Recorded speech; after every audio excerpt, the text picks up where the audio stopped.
नमस्कार, आप देख रहे हैं दैनिक साथी हरियाणा। साथियों, रेवाड़ी में बेजुबानों का आतंक इस कदर बढ़ चुका है कि वे आए दिन 28 से अधिक लोगों को अपना शिकार बना रहे हैं। इसमें डॉग, मंकी के अलावा बिल्ली बाइट भी शामिल है। हालात इस कदर खराब है कि सेक्टरों में लोगों का घरों से निकलना तक मुश्किल हो गया है। लगातार मंकी बाइट के केस सामने आ रहे हैं, वहीं डॉग बाइट के मामले भी लगातार बढ़ रहे हैं। स्वास्थ्य विभाग के आंकड़ों की माने तो एक सप्ताह में 200 से अधिक लोग एंटी रेबीज के इंजेक्शन लगवाने अस्पतालों में पहुंच रहे हैं। वहीं जब नगर निकाय के अधिकारियों से इसको लेकर बात की जाती है तो वही रटा रटाया जवाब मिलता है। टेंडर दे रहे हैं, चल रहा है, जल्द करेंगे। अब सवाल है कि आखिर कब तक लोगों को यूं ही उनके हाल पर छोड़ दिया जाएगा? आखिर ठोस कार्रवाई कब होगी? पीड़ित लोगों ने क्या कहा वह भी दिखाएंगे। उससे पहले दिखाते हैं स्वास्थ्य विभाग व नगर निकाय के अधिकारियों ने इस पर क्या प्रतिक्रिया दी। जहाँ तक बाइट, ये जो डॉग बाइट और जो मंकी बाइट के मामले हैं बढ़ने का, तो क्या कारण हो सकता है कि बहुत ज़्यादा संख्या में होंगे, एग्रेशन आ गया होगा उनमें। लेकिन जो हमारे सतह पे कार्रवाई बढ़नी चाहिए उसका ये है कि हम टेंडर फ्लोट कर देंगे। कल या परसों में हमने उसमें अपना होमवर्क कर लिया है सारा, और आज FCC की मीटिंग है शाम को, तो उसमें फाइनल हो जाएगा और कल या परसों में टेंडर फ्लोट कर देंगे। नहीं, उससे संख्या कम नहीं होगी, क्योंकि जैसे डॉग्स का तो यही है ना कि हम उसको स्टरलाइज करेंगे, वैक्सीनेट करेंगे, फिर लेकिन दोबारा वहीं छोड़ेंगे जहाँ से हम पिक करते हैं। तो यही कहते हैं, वो एक शेल्टर होम वाला जो कंसेप्ट था, जो हाई कोर्ट की रूलिंग थी, वो तो उसको तो सेट असाइड कर दिया सुप्रीम कोर्ट ने। तो हम उसी कड़ी में छोड़ेंगे, वैक्सीनेट करके और स्टरलाइज करके, तो उसके बाद संख्या आने वाले दिनों में कम हो जाएगी। बस लोग एहतियात बरतें जी, उसमें तो यही कह सकता हूँ मैं। और जो एग्रेसिव है उनकी जानकारी हमारे को तो उसको हम प्रायोरिटी पे कर दें। जो भी वायलेंट है, एग्रेसिव डॉग है, उसकी जानकारी हमें दें तो हम उसको प्रायोरिटी पे सबसे पहले उन्हीं को पिक कर लेंगे, उन्हीं का वो कर देंगे स्टरलाइजेशन और वैक्सीनेशन। इसमें जो ये टेंडर है, इसमें बंदर कर कुत्तों का दोनों साथ साथ है जी। जी, छुटकारा जल्दी मिल सकता है। हाँ, हम जल्दी इसको, इस अभियान को चलाएंगे जी।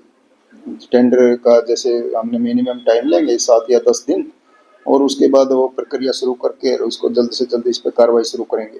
देखिए, डॉग बाइट की अगर जिला रेवाड़ी में बात करें तो हम डिस्ट्रिक्ट लेवल पे आज के दिन हमारे पास सभी प्रकार की जो बचाव के लिए जो वैक्सीन है वो उपलब्ध है। हमारी हर एक CHC और PHC के ऊपर ARV और RIG अवेलेबल हैं।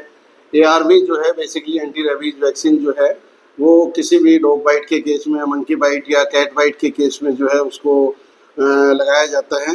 तो वो हमारी सभी CHC PHC में जो है वो सफिशिएंट क्वांटिटी में उपलब्ध है, और ऐसा कोई भी मरीज आता है तो वहाँ तुरंत उसको संज्ञान में लिया जाता है और उसका इलाज किया जाता है। रही बात अगर हम डॉग बाइट के केसेस की बात करें तो नंबर ऑफ केसेस जो है डे बाय डे इस तरह के केसेस हमारी PHC CHC पे और हमारे डिस्ट्रिक्ट हॉस्पिटल पे नंबर ऑफ केसेस बढ़ते जा रहे हैं। इसके पीछे कहीं ना कहीं जो कारण है, और अभी रिसेंटली माननीय जो सुप्रीम कोर्ट के जो निर्देशानुसार जो गाइडलाइन आई है उसको भी मद्देनज़र देखते हुए ये हुआ है कि हम लोग अपने जो आसपास के जो डॉग्स हैं या उनको जो स्ट्रीट डॉग्स हैं उनको जो है खाना इधर उधर अपने घरों के आसपास या उनको जो है खिलाने के लिए कुछ डालते रहते हैं, बिस्किट्स वगैरह या खाद्य पदार्थ डालते रहते हैं। उससे क्या होता है कि उनको एक आदत पड़ जाती है उस एरिया में, और उनके नंबर कहीं ना कहीं वो बढ़ते रहते हैं। दूसरा जो है हम लोग अनप्रोटेक्टेड या अनसेफ इन्वायरमेंट में एक तरह से यूँ मान लो कि कोई डंडा वगैरह अपने पास में नहीं रखते और अपने आसपास वो घूमते हुए कुत्तों से बेखबर हो के हम घूमते रहते हैं। तो इस कारण से क्या होता है कि कई बार जो डॉग हैं वो हमारे पास आने के चक्कर में हम उनको जैसे ही दूर भगाते हैं वो हमारे ऊपर अटैक कर देते हैं, और बच्चों में स्पेशली, और बच्चे बुजुर्ग लोग इसका सबसे ज़्यादा शिकार होते हैं। रही इसके अलावा जो हमारी वैक्सीनेशंस जो है वो हमारी निरंतर यहाँ पे करीब 200 के करीब पर वीक इस तरह के जो हमारे केसेज हैं वो आ रहे हैं डॉग बाइट के जिला रेवाड़ी के जो सामान्य अस्पताल है यहाँ पे।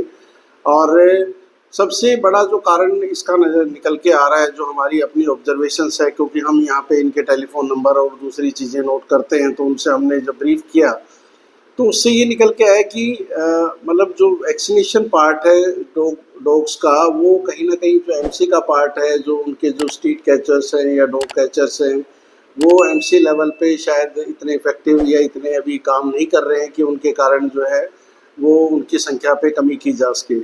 तो मेनली जो म्यूनसिपल कमेटी है उनका ये दायित्व बनता है कि वो लोग इसको पकड़ के इनको प्रॉपर जगह पर रख के इनका जो है वैक्सीनेशन करें, ताकि जो है लोगों में रेबीज के केसेस या इस तरह का जो है बीमारियां जो डॉग बाइट के कारण होती हैं वो ना हो।